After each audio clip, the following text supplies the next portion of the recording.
Hello, I'm Ollie and this is Criminolly, where I talk about crime, pulp, horror, that kind of thing. Today, trash. I've got for you my top 10 trashy books from 2022.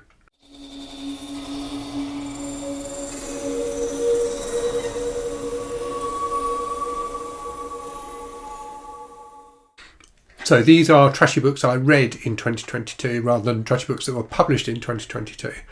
And let's talk very quickly about my definition of trash. So my definition of trash is a book that is published to cash in on a demand that's perceived by publishers in the reading public at the time that the book comes out. So often books that are very quickly published to make a quick buck for the publisher.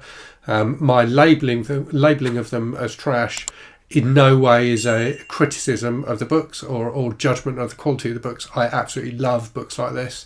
I've had many fantastically enjoyable hours of reading this kind of book. They are very much a part of my regular reading diet. But I do think that the motives of publishers for getting them out there is almost always just to make money quickly by cashing in on the success of something else, a movie or something like that. So you may have seen I put up a video yesterday announcing a reading weekend in February. So the 4th and 5th of February will be Garbulgus 1.5, which will be just a weekend where you commit to reading a trashy book.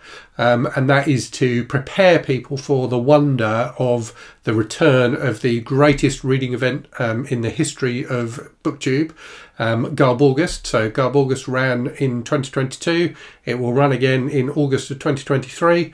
But I thought it would be a good idea just to have a quick weekend in February just to get people in the mood and to help people understand what we mean when we talk about trashy fiction and how much fun you can have with it. So to help people understand that kind of categorization, I thought it would be worth talking about my top 10 books from 2022 that were trashy. So some of these were ones I read during Garbulgus, others were ones that I read at other times in the year. I haven't ranked these, I haven't put these in like 10 down to 1 order because I'm not feeling very well today. I've got a really sore throat and I'm just feeling a bit crappy and I've got a headache and my brain isn't working. But I wanted to do the video quickly and get it out there so people could mull it over. So these are my top 10 for the year. There are 3 books that would have definitely made this list, but I've already mentioned them in other top 10 lists for the year. So there were 3 trashy books I read which I enjoyed so much that I put them in other lists. And those were Appalachian, depending on how you pronounce it, Prey by Debbie Herbert, which was a fantastically enjoyable Harlequin suspense novel.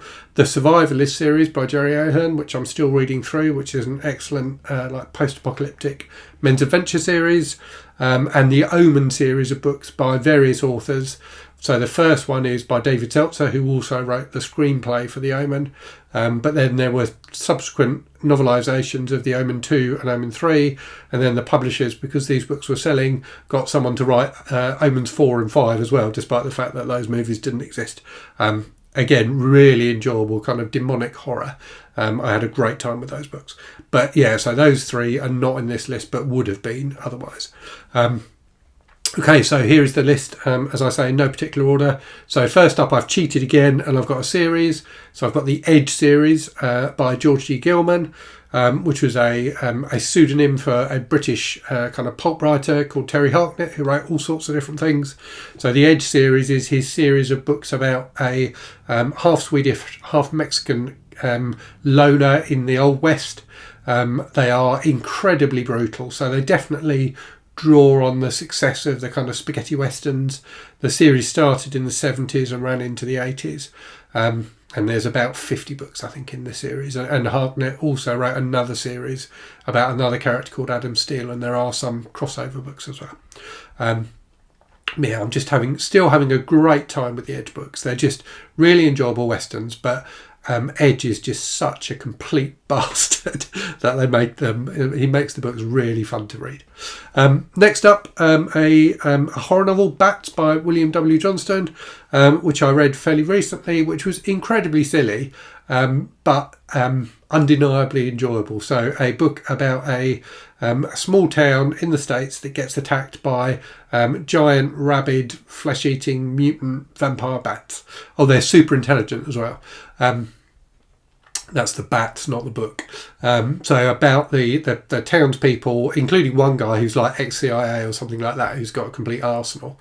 So about them trying to defend themselves from these bats. It's also got a weird devil worshipping cult in there. It's just everything he could possibly have thrown at this book, he's thrown at the book, and it's a lot of fun as a result. Next, a book from someone who is an absolute legend within the trash genre and in popular fiction generally, and that's V.C. Andrews. So I picked one of the books. I've read a few books by her this year. The one I wanted to talk about was My Sweet Audrina, which is I think was her second novel, or at least the first book she wrote after the Flowers in the Attic series, which made her name. Completely messed up, about this young girl with a very strange family. It's got real kind of gothic vibes to the house they live in, which is all run down. She had an older sister called Audrina, who died mysteriously, and her parents are always like warning her, and her parents are always talking about how fantastic Audrina was and how terrible she is in comparison. Very strange book indeed, but absolutely bonkers, and I really, really enjoyed it.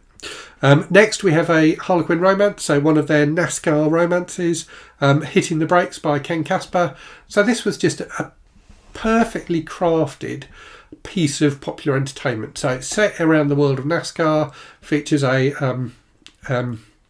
various people who are involved in NASCAR, and a relationship, a love affair between two of them, but was just so nicely crafted.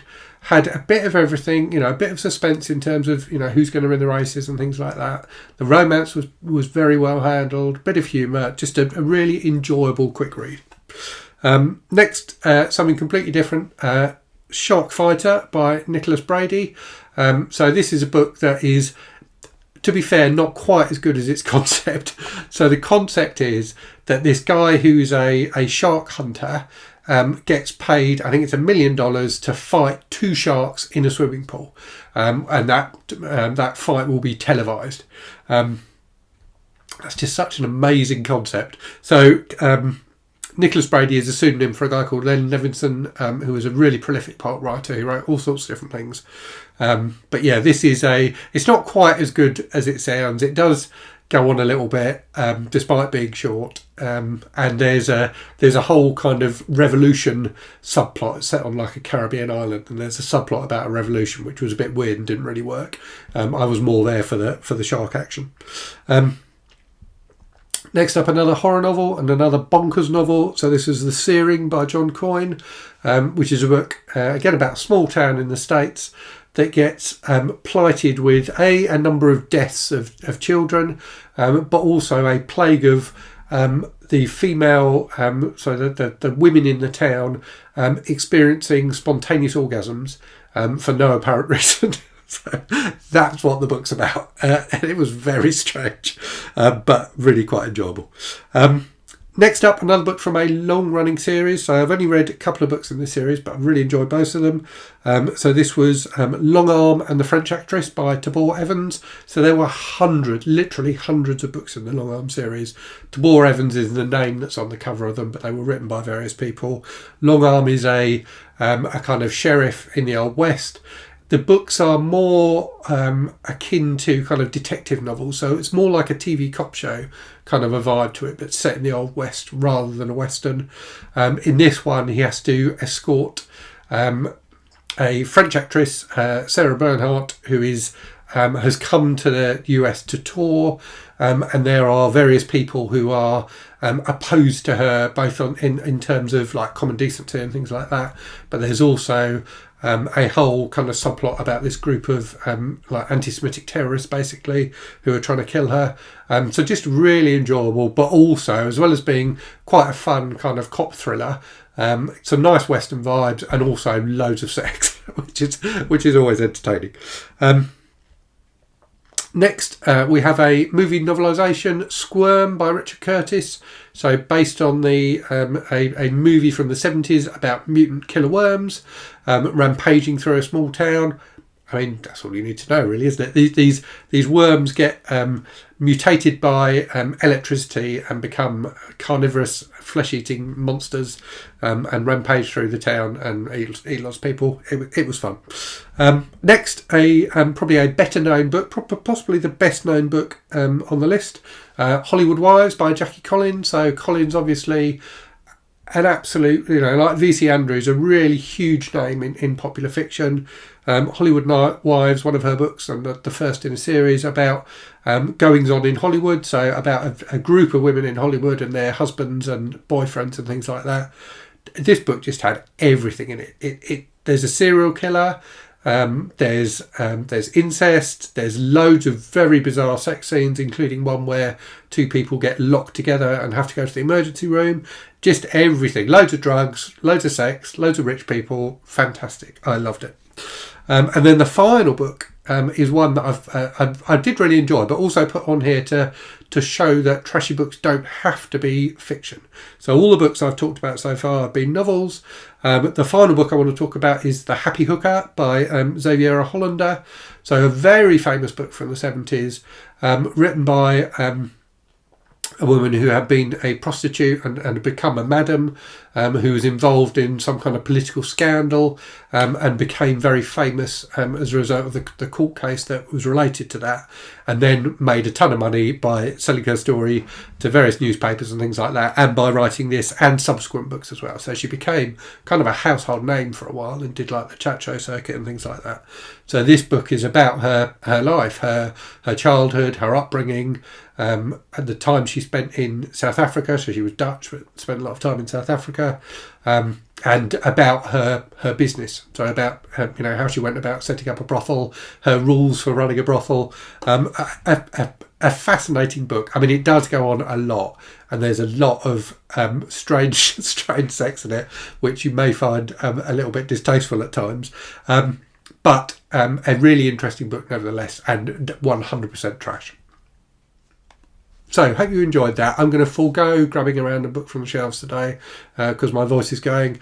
But do let me know if you've read any of the books I talked about in the comments. Let me know your favourite trashy books, your favourite trashy authors.